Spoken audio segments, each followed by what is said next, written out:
Hey, c'est Logan et je te propose un petit récap de ce qui s'est passé cette semaine dans la pop culture. Bienvenue dans Pop Actu.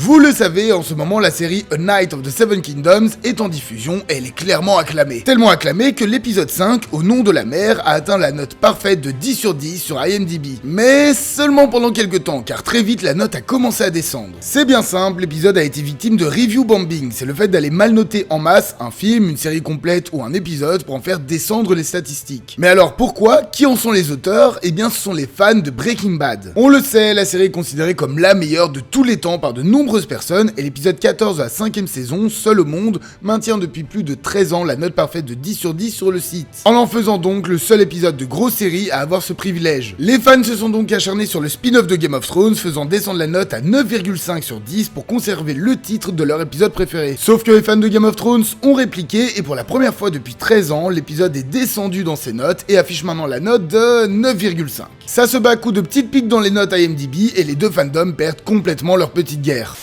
Brand New Day, c'est le 4ème film Spider-Man du MCU, il est très attendu et il débarquera en salle en juillet. Après les images de tournage qu'on avait pu voir sur les réseaux, on a enfin eu de premières infos officielles dessus, comme le synopsis du film. On y apprend que celui-ci se passera 4 ans après les événements de No Way Home et que bien que tout le monde ait oublié Peter Parker, Spider-Man est au top de sa forme. Mais lorsque menace plus importante lui fait face, Peter doit être au meilleur mentalement, physiquement et doit faire face aux répercussions de son passé. Les fans sont clairement ravis de retrouver un Spider-Man loin du privilège des technologies Stark et on comprend mieux pourquoi Zendaya et Jacob Batalon reviennent au casting. A voir ce que ça donnera, la plus grosse attente se tourne maintenant vers un trailer car les photos tournage font clairement envie. BioShock, série de jeux cultes du milieu des années 2000, avance enfin dans son projet de film. Il sera réalisé par Francis Lawrence, à qui on doit Constantine, Je suis une légende ou encore Hunger Games. Le scénario est basé sur le premier jeu, le tournage devrait commencer en 2027, et le film sortira sur Netflix, mais quand, c'est une autre question. Car Take-Two, l'éditeur derrière la franchise, veut que la sortie coïncide avec la sortie d'un ou plusieurs nouveaux jeux de la licence. Les fans devront donc encore attendre un bon petit moment avant de pouvoir découvrir le film.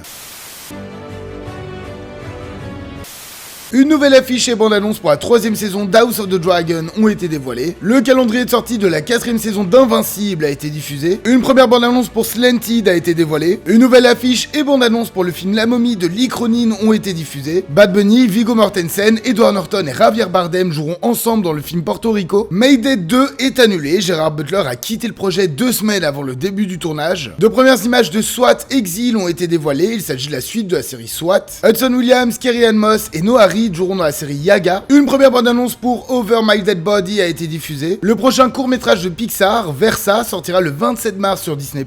Une nouvelle bande-annonce pour Peaky Blinders, l'Immortel a été dévoilée. Une nouvelle bande-annonce pour Pressure a été diffusée. Une nouvelle affiche et bande-annonce pour Toy Story 5 ont été dévoilées. Bill Hader va scénariser, réaliser et jouer dans un film d'horreur appelé Dano. Sony ferme le studio Bluepoint Games qu'ils avaient racheté 5 ans plus tôt. The Batman Partie 2 devrait enfin commencer son tournage fin mai. D'après Marlon Wayans, si Scary Movie 6 est un succès, on peut s'attendre à des suites de fausses bandes infiltrées et spoof movie. Une première affiche et bande-annonce pour Is Goddess ont été diffusées. Une nouvelle affiche pour Project Hail Mary a été dévoilée. Une nouvelle image de la 2ème saison de Monarch a été diffusée. Un film animé Venom est en projet chez Sony. Il sera réalisé par Zach Lipovsky et Adam Steen, les réalisateurs du dernier Destination Finale, et il sera R-rated. Evil Dead Rise a commencé son tournage. Il s'agit d'un spin-off et n'a rien à voir avec le film de Sébastien Vanitschek qui lui sortira en juillet. Les BAFTA ont lieu le 22 février. Marty Supreme obtient le triste record du plus d'échecs avec 0 prix pour 11 nominations. Un premier teaser pour annoncer le tournage de la 3ème saison de Mercredi a été dévoilé. On y apprend notamment que Winona Ryder et Eva Green rejoignent le casting. Une première affiche et teaser pour le film sur les backrooms ont été diffusés. Lily Collins jouera Audrey Hepburn dans un film qui retracera le développement du film Diamant sur canapé. Funko a conclu un deal avec les studios Rideback et Spurry pour produire des films et séries sur les Funko Pop. Tom Hanks jouera Abraham Lincoln dans une adaptation du livre Lincoln au Bardo. Un premier teaser pour la nouvelle série Orgueil et Préjugés de Netflix a été diffusée. Christian Bale a annoncé qu'il jouera dans Heat 2 avec Leonardo DiCaprio. Le jeu Wolverine d'Insomniac Games sortira le 15 septembre. Ed Skrein jouera Baldur dans la série God of War. Deux nouvelles affiches de personnages pour la série animée Stranger Things Tale from 85 ont été dévoilées. Le prochain film de Martin Scorsese sera une adaptation du livre Ce qui arrive la nuit. Niveau casting, on retrouve Leonardo DiCaprio, Jennifer Lawrence, Jared Harris, Mads Mikkelsen ou encore Patricia Clarkson. Sony a confirmé que leur Spider-Verse sera rebooté suite aux échecs récents de Madame Web, Morbius ou encore Kraven. Et pour finir, Eric Dane nous a quitté ce 20 février à l'âge de 53 ans des suites de la maladie de Charcot.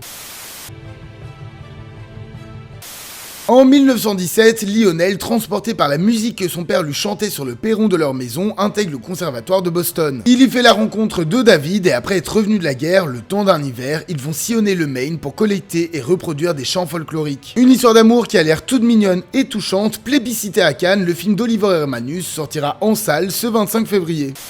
Alex et Tess sont un couple de la cinquantaine au bord du divorce. Cherchant à se retrouver en tant qu'individu, Alex se lance dans le stand-up new-yorkais, tandis que Tess se demande si tous les sacrifices familiaux qu'elle a faits étaient les bons. Ils vont devoir composer avec leurs envies, la coparentalité et essayer de donner un nouveau souffle à leur couple. Un récit intimiste qui a l'air pas mal sympa et réalisé par Bradley Cooper. Les critiques américaines sont très positives et le film sortira le 25 février dans les salles françaises et suisses. Pour la Belgique, le film est déjà en salle depuis une semaine.